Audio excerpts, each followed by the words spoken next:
फिर वो जिस तरीके से उनकी हल्की हल्की बेइज्जती भी करता था जब उनसे कोई मिस हो जाता था।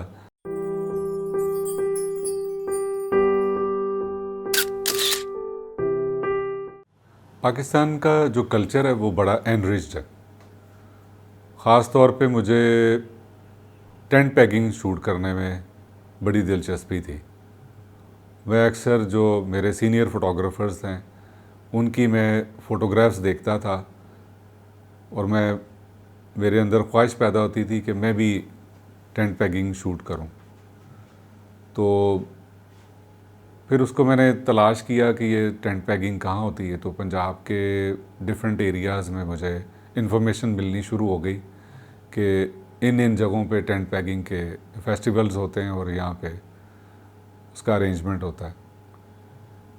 वहाँ पहुँचा तो मुझे और भी अच्छा लगा क्योंकि पूरा एक मेले का समा था। वहाँ पे साथ में ढोल बज रहे हैं और शहनाई है। शहनाई के ऊपर इस किस्म की डिफ़िकल्ट गानों की ट्यून्स बज रही हैं कि बाज़ औक़ात तो टेंट पैकिंग शूट करने गया हूँ और वो ढोल बज रहे हैं, उसके ऊपर शहनाई के ऊपर कोई धुन बज रही हो तो दिल करता है कि शूटिंग वूटिंग छोड़ दें और इनके साथ बैठ के सारा दिन इनकी धुनें सुनते रहें। उसका माहौल बड़ा अच्छा लगा। ख़ास तौर पे जो कमेंटेटर, उसका जो बोलने का अंदाज़ है, जिस तरीके से वो राइडर्स को मुखातिब करता था, टीमों को मुखातिब करता था, फिर वो जिस तरीके से उनकी हल्की हल्की बेइज्जती भी करता था जब उनसे कोई मिस हो जाता था। तो वो एक बड़ा ओवरऑल एक जो माहौल है वो बड़ा अच्छा लगा। अब मसला ये था कि टेंट पैकिंग के शॉट्स बनाने थे। तो शॉट्स जब उसको वहाँ जाके देखा तो परेशानी का सामना ये हुआ कि जो शॉट्स बनते थे वो घोड़े के बिल्कुल सामने, जिस रुख को वो भाग रहा है वहीं पे उसके बिल्कुल सामने आपने बैठना है और शॉट बनाने के बाद आपने दौड़ लगा देनी। ये एक डिफ़िकल्ट सिनेरियो था जिसको फेस करना पड़ा। ज़ाहिर है अब घर से निकले थे और दोस्तों को बता के निकले थे कि टेंट पैकिंग के मैं शॉट्स बनाने जा रहा हूँ। फिर वापसी पे सोशल मीडिया पे वो सब लोग इंतज़ार भी कर रहे थे कि ये गया हुआ है और खींच के आएगा। तो वैसे तो वो ख़तरनाक बात थी और उसमें डर भी लग रहा था कि जिधर आप खड़े हैं घोड़ा भी उसी साइड पे आ रहा है और उसके हाथ में कोई नकली नेज़ा नहीं है, उसके हाथ में जो नेज़ाबाजी कर रहा है वो ओरिजिनल नेज़ा है। तो खैर वो जिसको कहते हैं कि मरता क्या ना करता। तो मैं भी वहाँ पे सामने खड़ा हो गया। खड़े होके मैंने कोशिश की तो वो कोई मज़ा नहीं आया, कोई शॉट्स बने नहीं। फिर उसी अलाइनमेंट में जिधर को घोड़ा भाग रहा था उसी अलाइनमेंट में बैठ के ट्राई किया। तो शुरू में तो ज़ाहिर एकदम तो शॉट्स नहीं बनते, कुछ उसमें डर का पहलू था, कुछ अपने आप को बचाना था, तो कुछ समझ नहीं आई। कुछ टाइम गुजारा, देखा, दोबारा कोशिश की तो कुछ थोड़ा सा बेहतर हुआ, कुछ चीज़ें समझ में आ गई। फिर तीसरी दफ़ा फिर कोशिश की, एक आध शॉट बन गया, उससे इनकरेजमेंट हुई कि नहीं पॉसिबिलिटीज़ हैं, बन जाएगा, लेकिन काम मुश्किल था। उसके बाद फिर चौथी दफ़ा, पांचवी दफ़ा जब ट्राई किया तो और बेहतरी हो गई।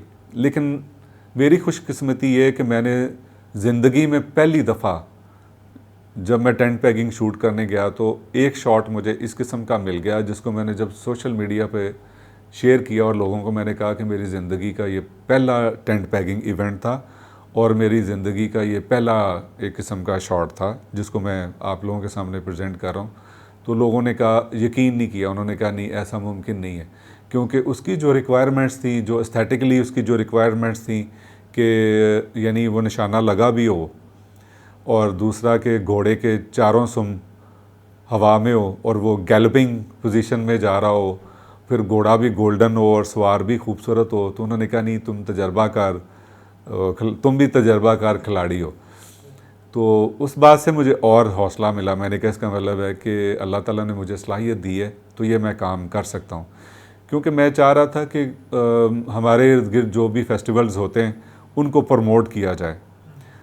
दूसरी दुनिया को दिखाया जाए कि पाकिस्तान के अंदर ये फेस्टिवल्स होते हैं। इनफैक्ट टेंट पैकिंग बहुत कम मुल्कों में होती है, इसलिए मेरी कोशिश थी कि इसको प्रमोट किया जाए।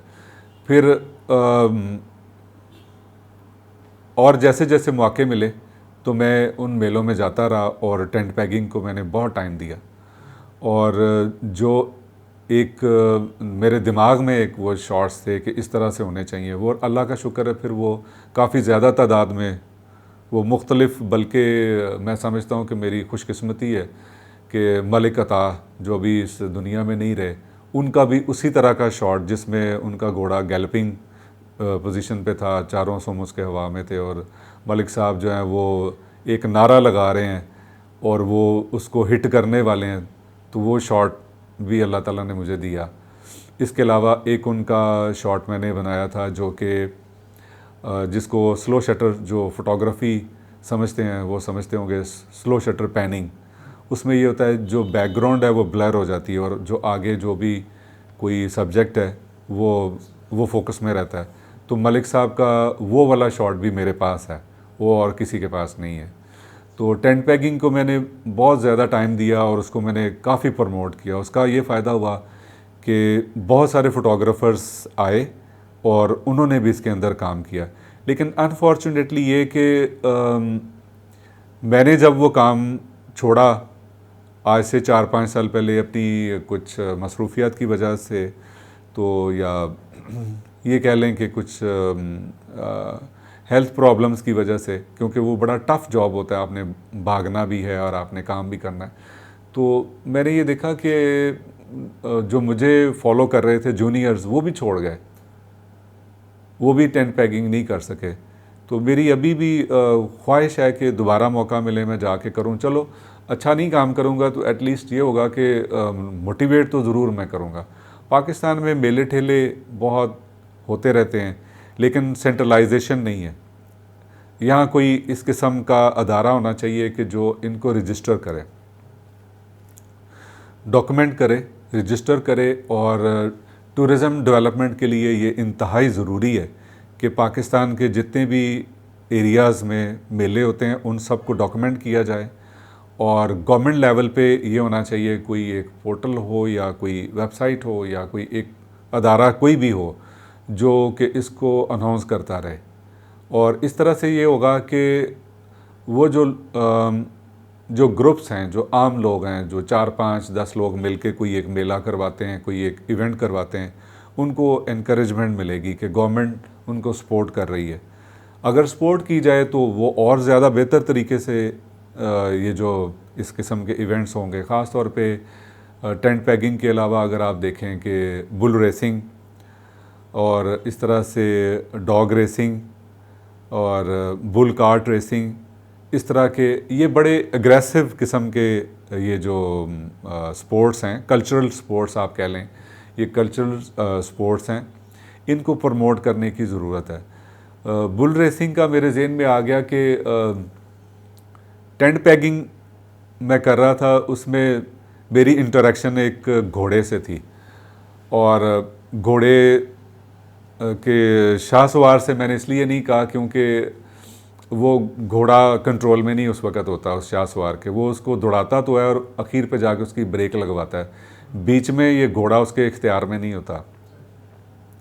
मैंने नोटिस किया कि घोड़ा जब नोटिस करता है कि एक बंदा उसकी अलाइनमेंट में बिल्कुल सामने बैठा हुआ है तो वो अपना रास्ता बदलता है, उसको बचाने की कोशिश करता है। तो ये घोड़ा बहुत इंटेलिजेंट जानवर है। तो आप समझ लें कि मेरे बचने में घोड़े के बचाने का भी बड़ा रोल था।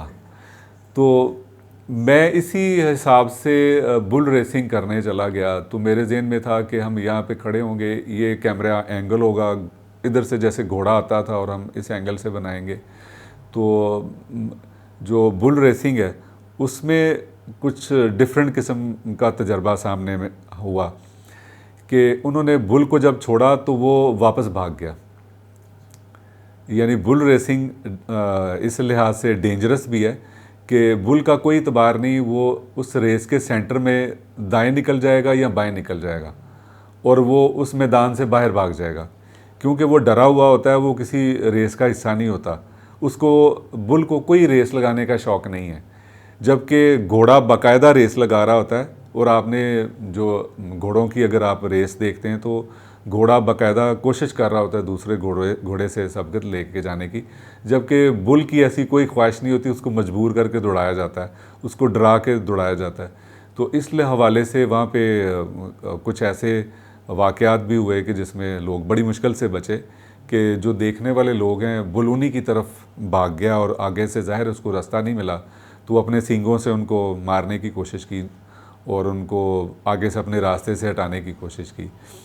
इसी तरह से जो एक इंटरेस्टिंग पहलू है डॉग रेसिंग का, डॉग भी रेस नहीं लगा रहा, वो असल में रैबिट का शिकार कर रहा है।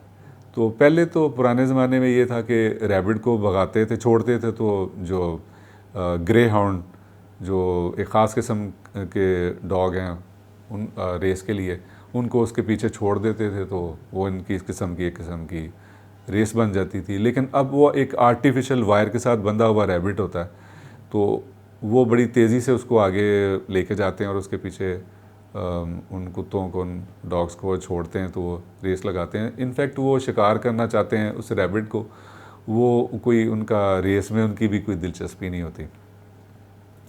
तो ये इंटरेस्टिंग वो पहलू हैं बीच में जो हमारे कल्चरल स्पोर्ट्स आप कह लें इनके।